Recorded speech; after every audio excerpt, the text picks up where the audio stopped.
Taste the Daily.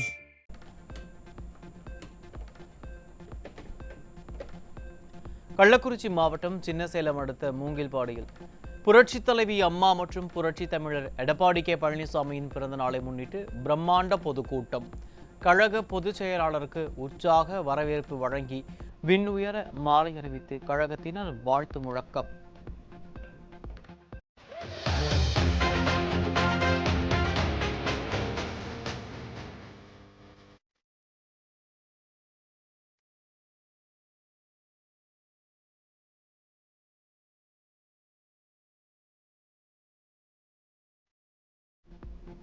Kallakurichi மாவட்டம் சின்னசேலம் அடுத்த மூங்கில்பாடியில் தமிழகத்திலேயே மிகப்பெரிய பிரம்மாண்டமான 126 அடி உயரம் கொண்ட கழக கொடியை ஏற்றி வைத்தார் அதிமுக பொதுச் செயலாளர் எடப்பாடி கே பழனிசாமி.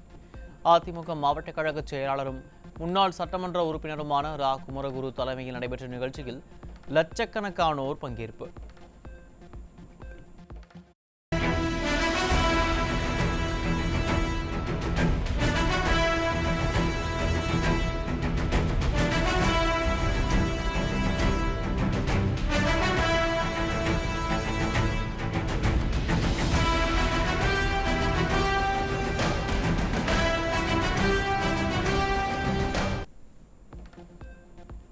தமிழ்நாட்டில் தற்போது குடும்ப ஆட்சி, மன்னராட்சி நடைபெற்று வருகிறது. உங்கள் குடும்ப ஆட்சிக்கு முற்றுப்புள்ளி வைக்கிற தேர்தலாக 2026 சட்டமன்ற தேர்தல் அமையும் என அதிமுக பொதுச் செயலாளர் பேச்சு. மன்னராட்சி, குடும்ப ஆட்சி, வாரிசு அரசிலே இன்றைக்கு தமிழகத்திலே நடந்து கொண்டிருக்கிறது. இந்த குடும்ப ஆட்சிக்கு, மன்னர் ஆட்சிக்கு, வாரிசு அரசியலுக்கு முற்றுப்புள்ளி வைக்கின்ற தேர்தல் 2026 சட்டமன்ற தேர்தல். ஒரே ஆண்டில் 2 முறை விவசாய கடன் தள்ளுபடி செய்த அரசு அதிமுக அரசு. அதிமுக அரசு விவசாய மக்களுக்காக கொண்டு வந்த அனைத்து திட்டங்களை முடக்கிய அரசு திமுக அரசு என கழக பொதுச் செயலாளர் குற்றச்சாட்டு. இன்னைக்கு விவசாயிகளுக்கா கூட்டுறவு கடன் தள்ளுபடி, 2010 கோடி தள்ளுபடி. ஒரே ஆண்டில் 2 முறை வேளாண் பெருமக்களுக்கு கூட்டுறவு சங்கத்தில் வாங்கப்பட்ட பயிர் கடன் தள்ளுபடி செய்த ஒரே அரசாங்கம் இந்தியாவிலேயே அதிமுக அரசாங்கம். அதோட விவசாய தொழிலாளிக்கு பசு வீடுகள் அழகாக கட்டி கொடுத்தோம். விவசாயிகளுக்கு ஆடுகள் வளர்க்க பெண் தொழிலாளி கொடுத்தோம். கரை மாடுகளை வழங்கினோம். இப்படி விவசாய பெருமுடி மக்கள் நிறைந்த கள்ளக்குறிச்சி மாவட்டத்திலே என்னென்ன திட்டத்தை விவசாயிகளுக்கு செஞ்சால் அந்த விவசாயிகள் பயன்பெறுவார்கள், விவசாய தொழிலாளி பயன்பெறுவார்கள் என்று திட்டமிட்டு செயல்படுத்திய அரசாங்கம் அதிமுக அரசாங்கம். அதிமுக ஆட்சியில் 15,000 புதிய பேருந்துகள் வாங்கப்பட்ட நிலையில் ஸ்டாலின் ஆட்சியில் தமிழ்நாடு முழுவதும் ஓட்டை உடைசல் பேருந்துகள் மட்டுமே இயக்கப்படுகிறது என அதிமுக பொதுச் செயலாளர் குற்றச்சாட்டு.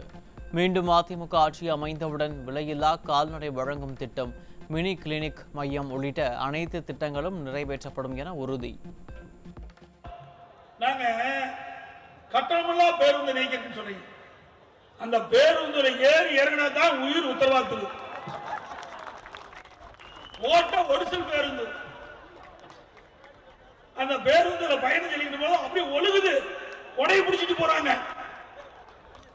நகர பேருந்துல நம்முடைய மகளிர்கள் கட்டணமில்லா பேருந்துல பயணம் செய்கின்ற பொழுது கொடையை கொண்டு போகணும் மழை காலத்துல, அப்பதான் நிலையாக கீழே இறங்க முடியும். இப்படிப்பட்ட பேருந்து இயக்குவதற்காக ஒரு ஆட்சி தேவை. அதிமுக ஆட்சி இருக்கின்ற பொழுது 15,000 புதிய பேருந்துகளை கொடுத்தோம். 15,000 புதிய பேருந்துகள்.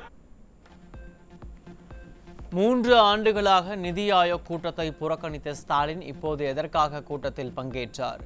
தன்னுடைய குடும்ப நலனுக்காக மட்டும்தான் முதலமைச்சர் ஸ்டாலின் நிதி ஆயோக் கூட்டத்தில் பங்கேற்றுள்ளார் என அதிமுக பொதுச் செயலாளர் குற்றச்சாட்டு.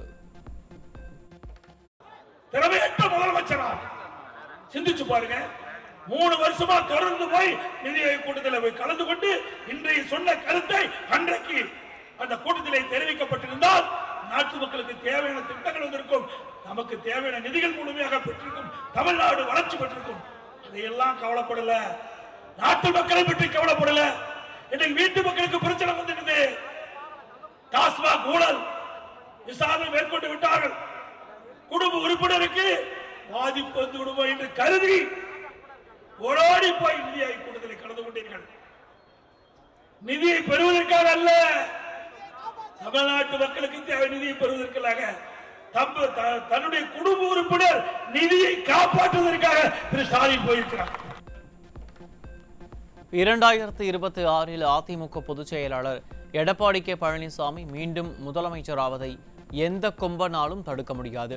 கள்ளக்குறிச்சி மாவட்டத்தை பெற்றுக் கொடுத்தவர் கழக பொதுச் செயலாளர் எனவும் அவரின் அறிவுரைகளை மக்களிடம் எடுத்துச் சென்று திமுகவை விரட்ட கழக நிர்வாகிகள் பாடுபட வேண்டுமெனவும் அதிமுக முன்னாள் சட்டமன்ற உறுப்பினர் ரா குமரகுரு வேண்டுகோள்.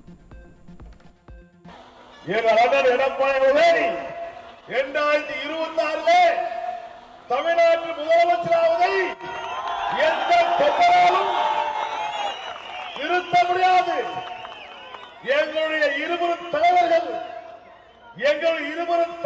ஆட்சியோடு 2024 கள்ளக்குறிச்சி மாவட்டத்தை பெற்று தந்த எங்களுடைய புரட்சி தலைவர் அருமை எடப்பாடி அவர்களை தமிழ்நாட்டில் முதலமைச்சராக அமர்த்துவதற்கு இது ஒரு படி.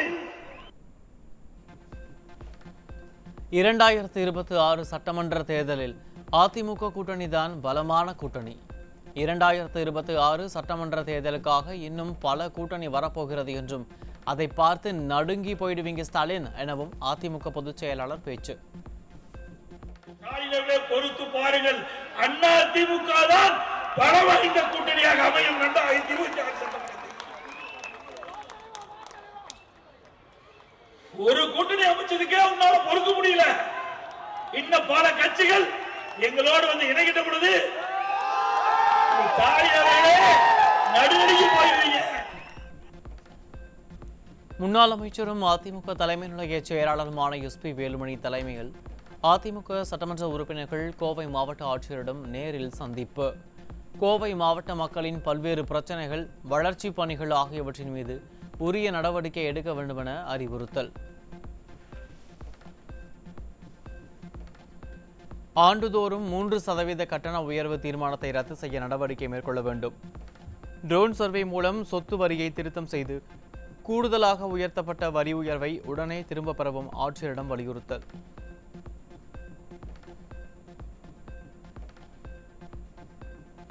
கேரள அரசுக்கு தமிழ்நாடு செலுத்த வேண்டிய பராமரிப்பு தொகையை செலுத்தாமல் காலம் தாழ்த்தியதால் கோவைக்கு வழங்கும் குடிநீர் அளவு குறைப்பு. துறை அதிகாரிகள் விழிப்புடன் செயல்பட மாவட்ட நிர்வாகம் நடவடிக்கை எடுக்க வேண்டும் என முன்னாள் அமைச்சர் எஸ்பி வேலுமணி ஆட்சியரிடம் வலியுறுத்தல். கோவை மாவட்ட நிர்வாகத்திடம் அளிக்கப்பட்டுள்ள மனுவிற்கு 10 நாட்களில் நடவடிக்கை எடுக்க தவறினால் மாபெரும் போராட்டம் நடத்தப்படும். கோவை மாவட்ட நிர்வாகத்திற்கு முன்னாள் அமைச்சரும் அதிமுக தலைமை நிலைய செயலாளருமான எஸ்பி வேலுமணி எச்சரிக்கை. மாநகராட்சி தான் இன்னைக்கு மோசமா இருக்கு, ரோடு பூரா மோசமா இருக்கு, உடனடியாக நடவடிக்கை எடுக்கணும். நான் கூடுதல் நிதி வேணும் சட்டமன்றத்தில் கேட்டிருக்கிறோம்.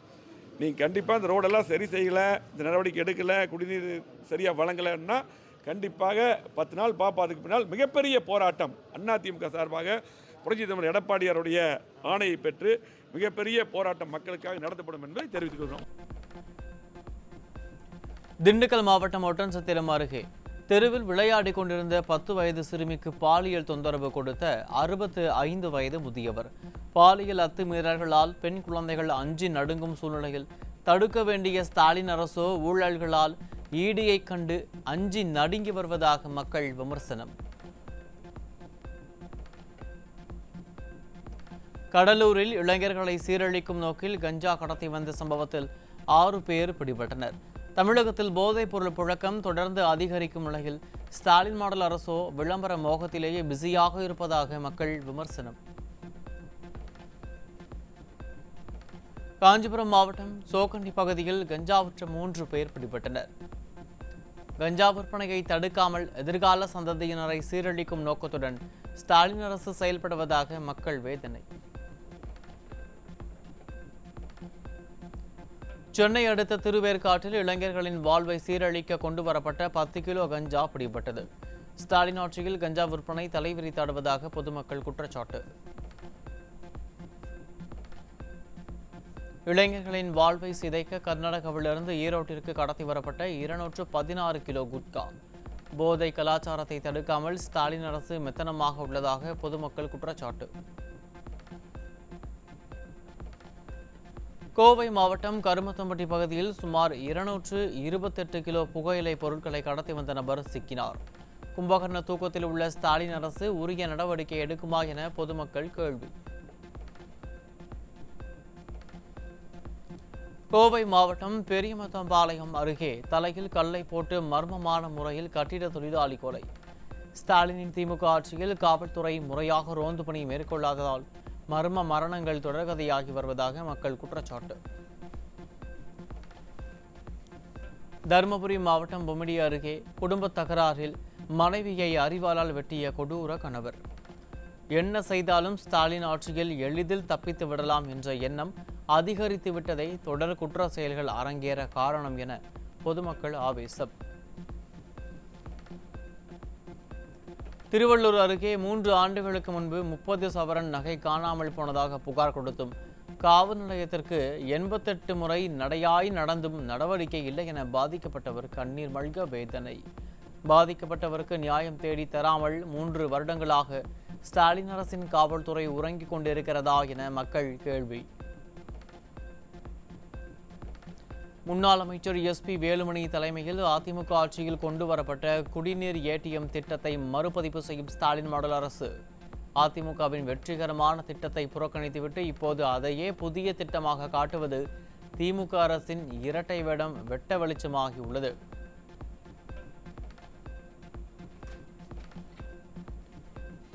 பிரதமர் மோடியுடன் உரையாடி 12,157 கோடி ரூபாய் பெற்று 2027க்குள் போலாவரம் திட்டத்தை முடிக்க பணிகள் தொடங்கிய ஆந்திர முதலமைச்சர் சந்திரபாபு நாயுடு நீர்ப்பாசனத்தால் மாநிலத்தை உயர்த்த ஒரு முதலமைச்சர் பாடுபடும் நிலையில் தமிழக முதல்வரோ ஊழல் வழக்குகளிலிருந்து குடும்பத்தை காப்பாற்ற பாடுபடுவதாக இணையவாசிகள் விமர்சனம்.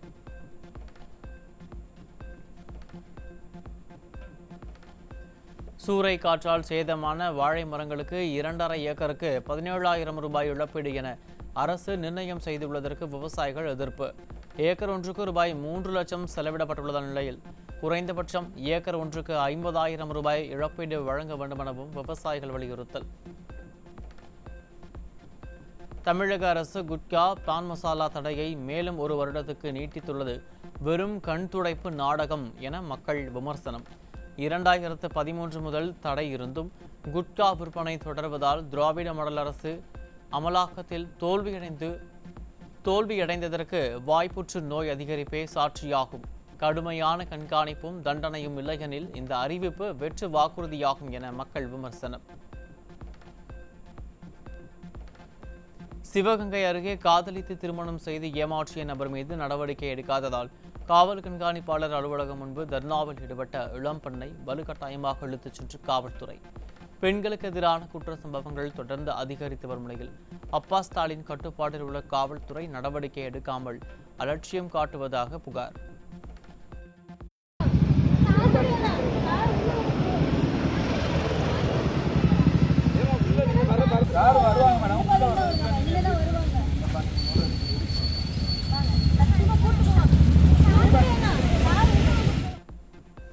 கோவை எம்ஜிஆர் மார்க்கெட் மழை நீருடன் சேரும் சகதியுமாக காட்சியளிப்பதால் வியாபாரிகள் தொழிலாளிகள் அவதி. கும்பகர்ண தூக்கத்தில் இருக்கும் மாவட்ட நிர்வாகம் தூய்மை பணிகளை மேற்கொள்வதில் தோல்வி அடைந்து விட்டதாக மக்கள் புகார். தமிழகத்தில் சத்துணவு மையங்களில் 63,000க்கும் மேற்பட்ட பணியிடங்கள் காலியாக உள்ளதாக அதிர்ச்சி தகவல். கோரிக்கைகளை நிறைவேற்றாமல் செவிடன் காதில் ஊதப்பட்ட சங்கு போல விடியா ஸ்டாலின் மாடல் அரசு உள்ளதாக மக்கள் குற்றச்சாட்டு. சேலம் மாவட்டம் மேட்டூர் 4 ரோடு அருகே விடியா அரசின் தகர டப்பா பேருந்து பாதி வழியிலேயே பழுதாகி நின்றதால் பயணிகள் கொட்டும் மழையில் நனைந்தவாறு சாலையில் நின்ற அவலம்.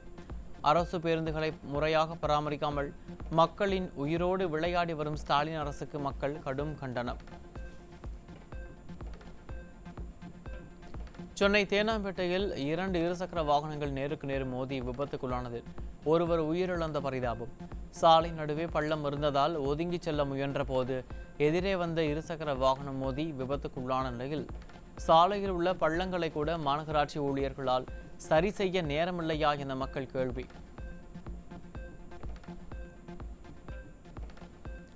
நீலகிரி மாவட்டம் உதகையில் மண் சரிவால் பாதிக்கப்பட்ட மக்களுக்கு அதிமுக சார்பில் நிவாரணம் வழங்கல் முகாம்களில் பாதிக்கப்பட்ட மக்களை சந்தித்த மாவட்ட கழக செயலாளர் கப்பச்சி வினோத் அதிமுக சார்பில் நிவாரணப் பொருட்களை வழங்கி ஆறுதல்.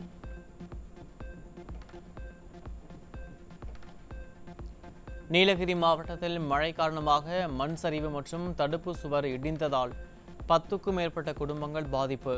மழையால் பாதிக்கப்பட்டவர்களை பாதுகாப்பான இடங்களில் தங்க வைத்து நிவாரணம் வழங்க விடிய அரசுக்கு மக்கள் வலியுறுத்தல்.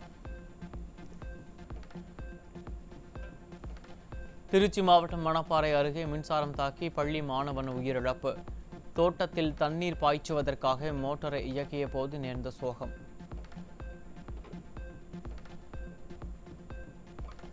தேனி மாவட்டம் போடி அருகே 2 இளைஞர்களின் உயிரை பறித்த அதிவேக இருசக்கர வாகன பயணம். ஸ்டாலின் ஆட்சியில் ஹெல்மெட் அணியாமல் அஜாக்கிரதையாக சுற்றுபவர்கள் மீது போக்குவரத்து காவலர்கள் முறையாக நடவடிக்கை எடுப்பதே இல்லை என மக்கள் குற்றச்சாட்டு. பெரம்பலூர் அருகே லாரி மீது வேன் மோதி பயங்கர விபத்து. காயமடைந்த 15க்கும் மேற்பட்டோர் மருத்துவமனையில் அனுமதி.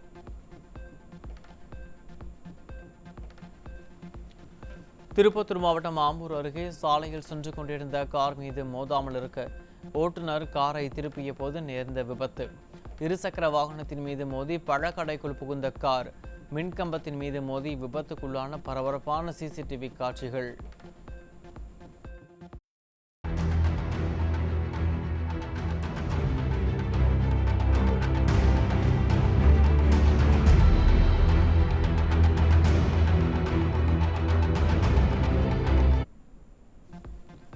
சிவகங்கை மாவட்டம் திருப்பத்தூர் அருகே மல்லாக்கோட்டை கல்குவாரி பாறைகள் சரிந்த விபத்தில் 6 பேர் பலியான சோகம். உரிமம் காலாவதியான பிறகும் 8 மாதங்களாக கல்குவாரி இயங்கிய வந்ததும் அம்பலமான நிலையில் கும்பகர்ண தூக்கத்தில் இருந்த ஸ்டாலின் அரசின் மாவட்ட நிர்வாகம் நடவடிக்கை எடுக்குமா என கேள்வி.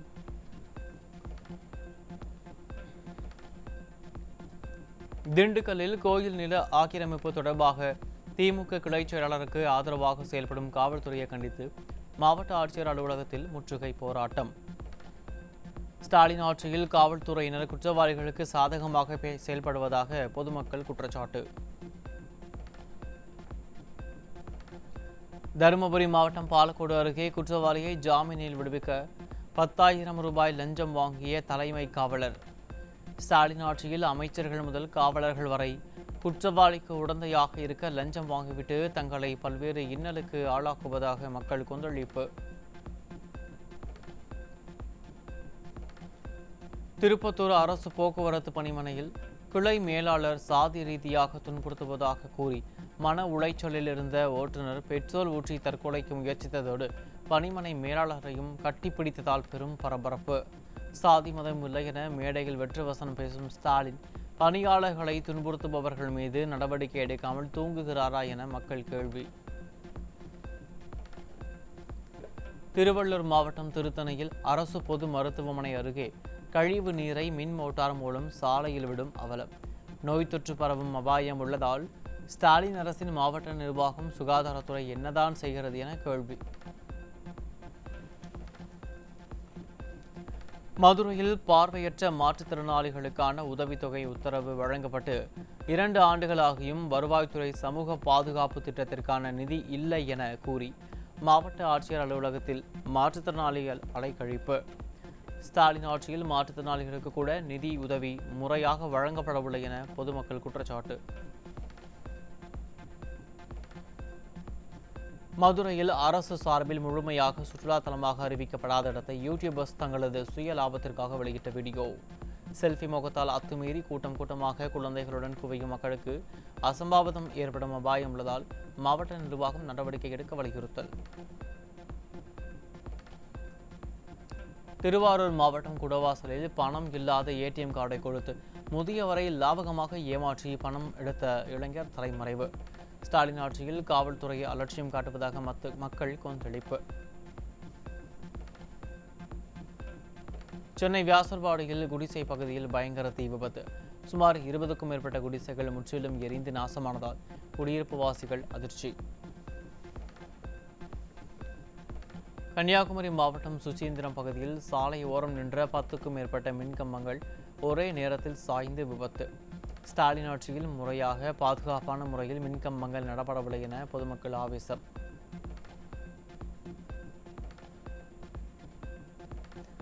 இரண்டாயிரத்து 24ஆம் ஆண்டில் 186 கடல் விபத்துகள் பதிவான நிலையில் 83 பேர் உயிரிழப்பு, 61 பேர் காயம் என இந்திய கப்பல் போக்குவரத்து இயக்குநரகத்தின் அறிக்கையில் தகவல்.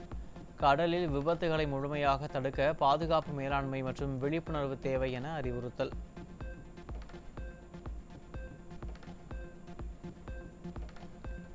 மதுரை மாவட்டம் வலையப்பட்டி ஜமீன் கிராமத்தில் உள்ள ஸ்ரீ மஞ்சமலை ஐயனார் ஈரடி கருப்பசாமி திருக்கோயிலில் 8 ஆண்டுக்கு பிறகு குதிரை எடுப்பு உற்சவ திருவிழா கோலாகலம்.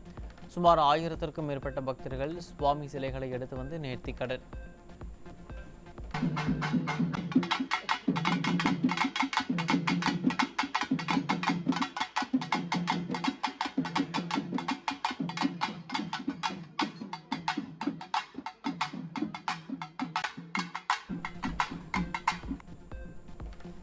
புதுக்கோட்டை மாவட்டம் பொன்னமராவதி அருகே காரையூர் கிராமத்தில் அமைந்துள்ள ஸ்ரீ முத்துமாரியம்மன் கோயில் தேரோட்டம்.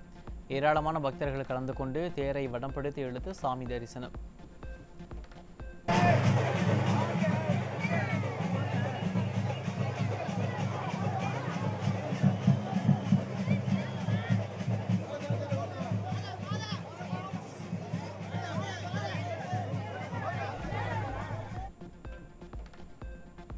புதுச்சேரியில் யோகா நாள் விழாவிற்காக அரசு சார்பில் வைக்கப்பட்டுள்ள விளம்பர பலகைகளில் தமிழ் புறக்கணிக்கப்பட்டு ஹிந்தி மொழி மட்டுமே இடம்பெற்றுள்ளதால் சர்ச்சை.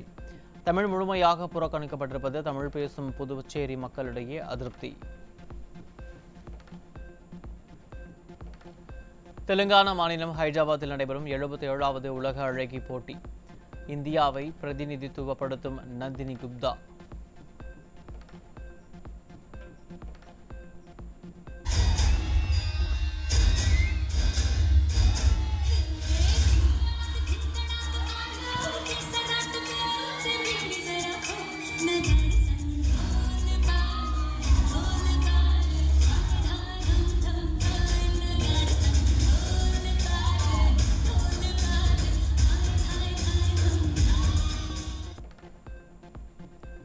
மும்பையில் புதிதாக திறக்கப்பட்ட மெட்ரோ ரயில் நிலையத்தை சூழ்ந்த வெள்ளம். மெட்ரோ சேவை பாதிக்கப்பட்டதால் மக்கள் அவதி.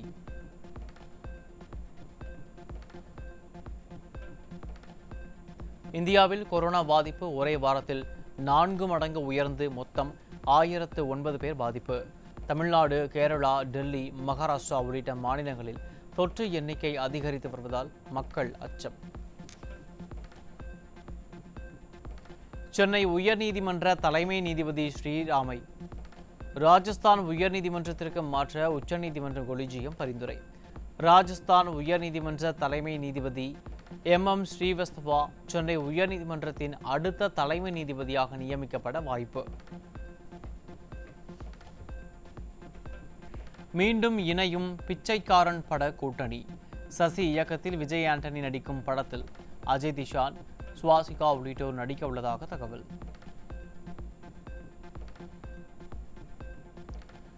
மும்பை அணியை வீழ்த்தி அபார வெற்றி பெற்ற பஞ்சாப் அணி முதலிடத்தை பிடித்தது.